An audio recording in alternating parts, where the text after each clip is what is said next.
quiero hablarles de un personaje que no sé de dónde, no sé cómo llegué a él. Hay dos personajes mexicanos que son mucho más que mexicanos. No quiero estar en la burbuja y en la cámara de eco, pero son personajes que nos hablan, creo que le hablan a todo el mundo. Este en particular, porque además no era mexicano, era irlandés. Este señor irlandés se llamaba Guillén de Lampart. Bueno, en español se llamaba Guillén de Lampart, porque en inglés se llamaba William Lamport o Lombard o Lampart o algo así.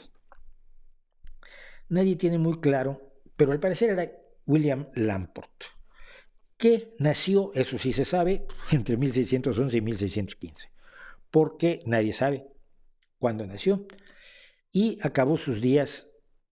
Esto es, por supuesto, una recreación fantasiosa y ficticia.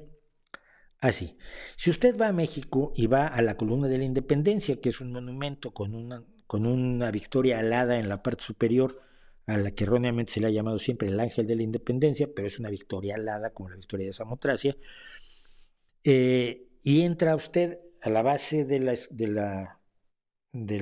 Monumento de la Independencia, donde están los restos mortales de los héroes de la independencia mexicana, fetiches de las reliquias que tenemos todos, de alguna manera. Lo que se va a encontrar en la puerta es este señor con un traje que alguien creyó que era irlandés del siglo XVI, XVII, del siglo XVII, perdón, atado a un madero que suponemos que es precisamente un lugar donde lo van a quemar vivo, que fue el final del señor Guillén de Lampart.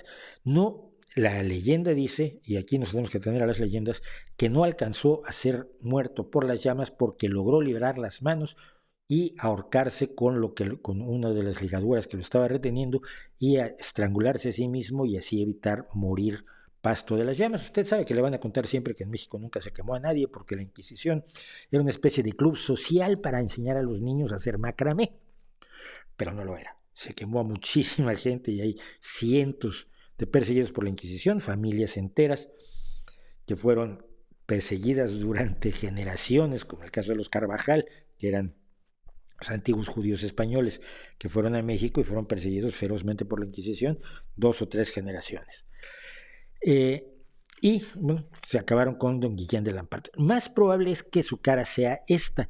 Este es un soldado que pintó Peter Paul Rubens y que algunas personas dicen, y yo no tengo por qué dudarlo, pero tampoco por qué afirmarlo, que es el verdadero William Lamport. Bueno, él siendo irlandés, era irlandés católico, estudió con los agustinos y franciscanos en Wexford, luego fue con los jesuitas a Dublín y luego se matriculó en una escuela en Londres, pero no llegó a la escuela porque se enroló en un banco con patente de corso y empezó a trabajar de pirata. Esto ya prefigura una vida de estas que en el siglo XVII se podían tener. Participó en asaltos y abordajes y se convirtió en un experto espadachín hasta que desembarcó en A Coruña, aquí en Galicia, cerca de aquí, donde tengo amigos, y adoptó el nombre de Guillén Lombardo, que es una de las españolizaciones de su nombre, que también es Lombardo de Guzmán o Guillén Lombardo de Guzmán o Guillén de Lampart. Se enroló en regimientos irlandeses en España, en las guerras en los Países Bajos, y fue capitán de la Armada Española, llegando a ser espadachín del conde duque de Olivares, al que ustedes probablemente reconozcan solamente porque tiene que ver con la literatura, y era además ministro de Felipe IV. Pero Lampart era un tipo que soñaba, y esto es lo que lo hace maravilloso. Pues estamos hablando de la primera mitad del siglo XVII, y él soñaba con que Irlanda, Portugal, Holanda y Francia reconocieran la independencia de las colonias que tenía España por allí, porque sabía que allá había esclavos y era mala idea tener esclavos. La esclavitud no se pone en juicio hasta 100 años después a nivel general, cuando se empieza a discutir realmente la inconveniencia de tener esclavos, lo indignante que era considerar que los seres humanos pudieran ser propiedad. Y hacia mediados del siglo XVIII empieza el debate en grande que concluye con las ¿cómo se llama? Con las aboliciones de la esclavitud en América Latina, empezando por Haití, que es el primer país que se independiza en América Latina por una rebelión precisamente de esclavos.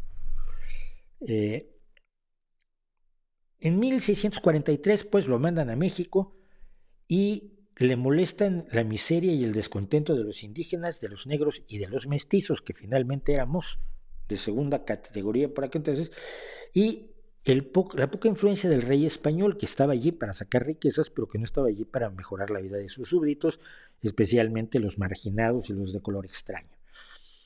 Y los gobernantes de la Nueva España tampoco estaban allí por hacerle el bien ni a los indígenas, ni a los mestizos, ni a los negros, sino para enriquecerse igualmente. A ver, excepciones seguramente habría, pero lo que vio Lampart era lo general.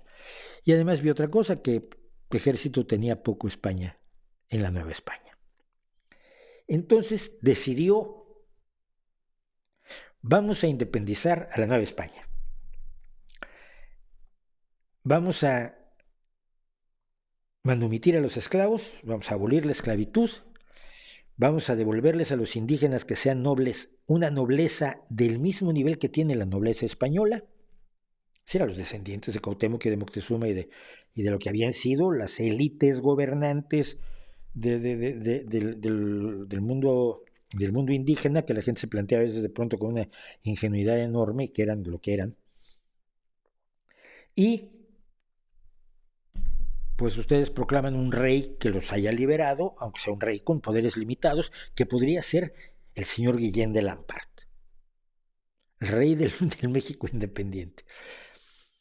Y armó un plan con gente que lo apoyó hasta el punto de hacerse pasar por hijo del rey Felipe III, con el objeto de desconocer al virrey, ocupar su lugar e independizarse.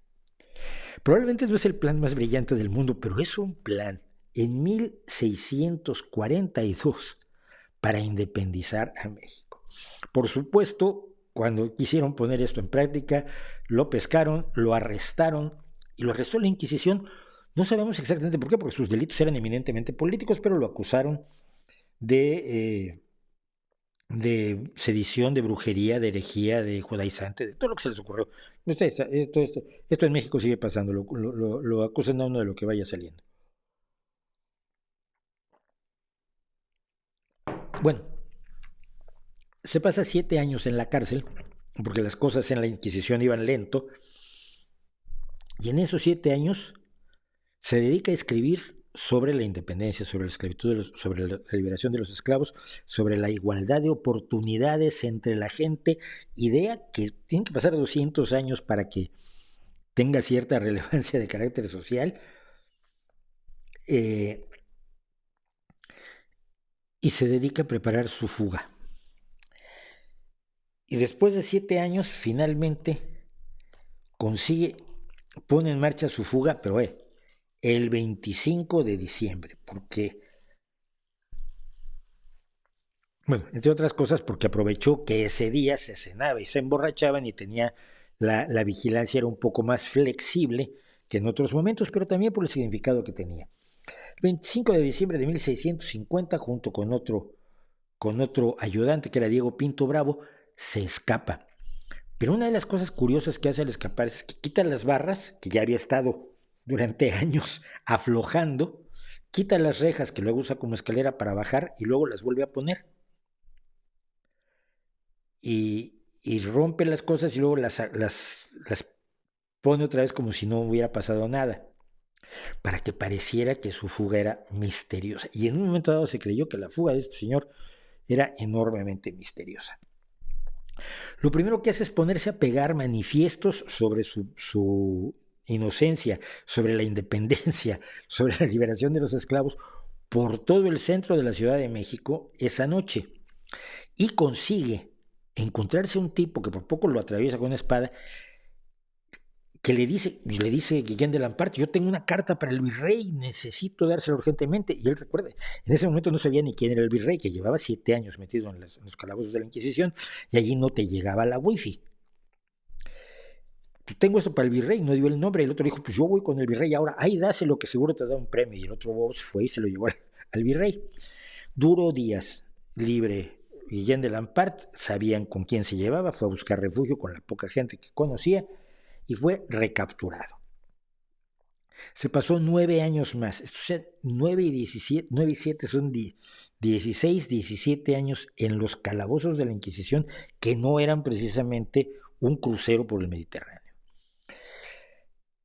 Esos 9 años los dedicó a escribir libelos contra la Inquisición, cerca de 1000 salmos en latín, porque sabía evidentemente varios idiomas, aparte del inglés, el español, el francés y el latín, porque finalmente había estudiado había estudiado en colegios católicos, donde lo primero que te enseñaban era griego y latín. Y documentos para el juicio que finalmente algún día le iba a hacer la Inquisición, además de una propuesta al rey Felipe IV para la liberación de Irlanda. Para la insurrección, otra proclama de la insurrección de la Nueva España, un pregón de los justos juicios de Dios pidiendo que castigue a quien convenga, y decíamos los 918 salmos humanísticos en latín. Finalmente vino el juicio y tampoco se esperaba mucho más, fue condenado a la hoguera y el 19 de noviembre de 1659 se las arregló para estrangularse antes de morir quemado. Es un personaje maravilloso. Hay una frase que dice, él fue rescatado por Vicente Rivapalacio. Rivapalacio cuenta que alguien le habló de él, pero pasó años antes de encontrar que el personaje fuera real, parecía totalmente de leyenda y ha llegado a ser incluso convertido en cómic en inglés, con esa leyenda de William Lamport. Y Vicente Rivapalacio escribió una novela deliciosa que se llama Memorias de un impostor, que fue donde yo conocí a don Guillén de Lampart, rey de México. y Rivapalacio trata de recrear el sentimiento de la gente que estaba alrededor de Lampart y tiene unas frases que a mí me parecen maravillosas. Se supone que hay una sociedad secreta que se llama Helios Sol, que está buscando quien encabece la revuelta para independizarse de España, y se encuentran a don Guillén.